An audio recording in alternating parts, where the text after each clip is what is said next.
Hi there, tarot lovers. Okay, so we got our card of the day, which is the moon. Check the moon out. It was the full moon last night, so it's an appropriate card to have. So what does the moon represent? So the moon gets a lot of stick in most traditional tarot readers' way of looking at it. Not all of them, but yeah, if you have a look up moon readings, it's usually something dark and negative. But really, the moon never represented that for me. So there's this duality of the two towers here. There's all of these yards falling from the moon, showing this divine essence of this card. There are these three animals, and one of them coming from these universal subconscious, unconscious waters, if you like.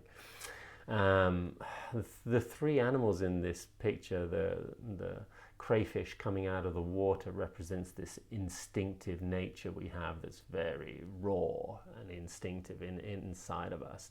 Then we've got the wolf, which represents this wild animal that's untamed and just full force, and and is that animalistic desires. There's animalistic sort of base nature desires for survival that we also have, and then there's the dog, which represents this more tamed animal nature that's that can sacrifice itself for a greater good, that is learning to be part of a family, and in a way and learning to relate to our human side. That's what the dog represents, that animal nature relating to the more human nature that we have inside. So these symbols represent our past, represent what we carry from our past. There's past life stories in this card. Always, I've often seen when this card comes up, there's some past life journeys that are well worth looking into if you want to go down that regression pathway.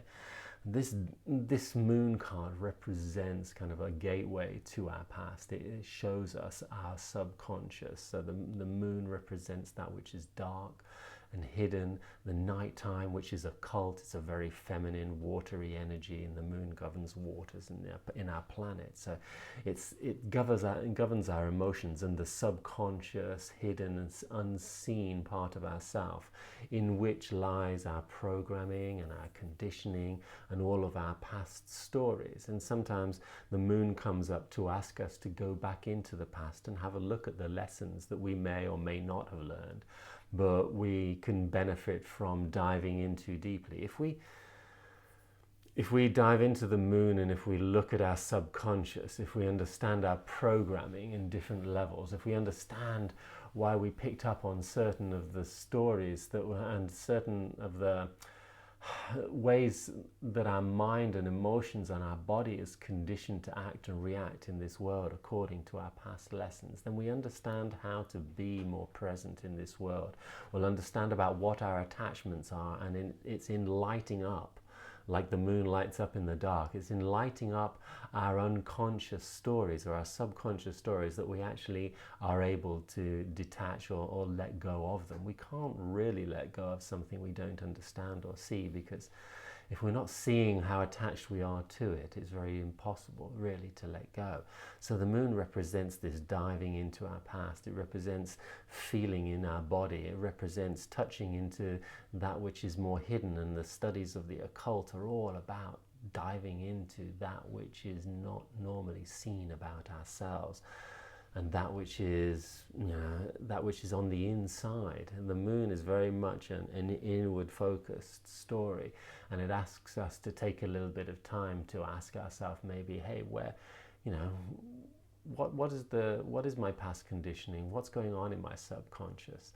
The moon and the night and all that, it reflects in our dreams as well, and our dreams will tell us a lot about what we are maybe not choosing to shine a light on, maybe what we are repressing or suppressing in some way, or putting or afraid of.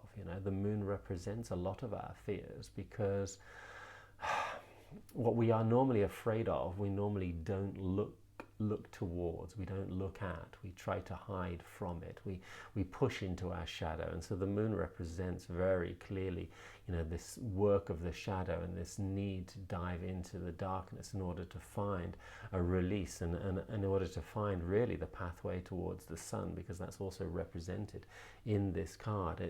It's a respect, there's a respect of our ancestors that needs to take place, when we actually, we might think, forget that, that's all in the past. But in a way, we can learn a lot from the past. We can learn a lot from our ancestors. We can learn a lot from their lessons, because we've come here to take on those ancestral patterns and move on and learn from them and grow with them and grow beyond those limitations that might have been represented in our fathers and forefathers, and mothers and foremothers, if that exists. In here is in the moon is our imagination. So that's what bubbles up from our subconscious all of the time. Most of the bubbling from our subconscious, we're not really aware of this energy feeding our conscious thoughts, and we just have a thought, we have a feeling, and we're not too sure where it comes from. And that's why there is, anything that we might suppress will come up in strange imaginations, because we tap into our subconscious in order to picture things in our head, in order to imagine great scenarios, new ideas, fantasies, desires that we might have. The moon represents this deepest of all desires. And sometimes when we repress certain stories, fears and darkness and emotions, especially when we're not willing to feel shame or guilt, and we're not really comfortable with our fears, and we'll hide them, they'll sit in this dark shadow space of our awareness, in our subconscious self. And a lot of the times when we suppress them this way, that we'll also project them out there into the world. And so you'll actually project your fears on people around you. You'll project your own ideas and imaginings on people around you. You'll make people think things they're not thinking. You'll make people believe and feel things they're not feeling.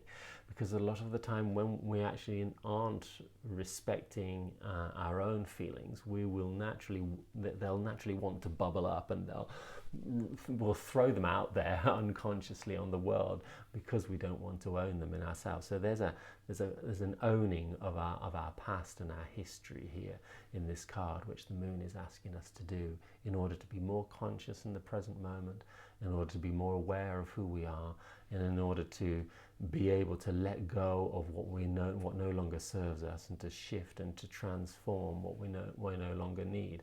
We need to, respect that animal nature, those instinctive natures of survival, at the same time as, not get caught up in just being attached to that energy which controls our life with animalistic fears, which we no longer need to hold on to, because we can evolve past those ideas, past those ideas of lack, and past the fears of even death, past the fears of even dying to our old self. And there's part of that in this card, and part of that in all of our darkness, that we need to let go of the past, But in order to do so, we need to die a little bit, and so we need to dive into the darkness of the lessons that have not been learned, and see if we can't learn those lessons and move forward.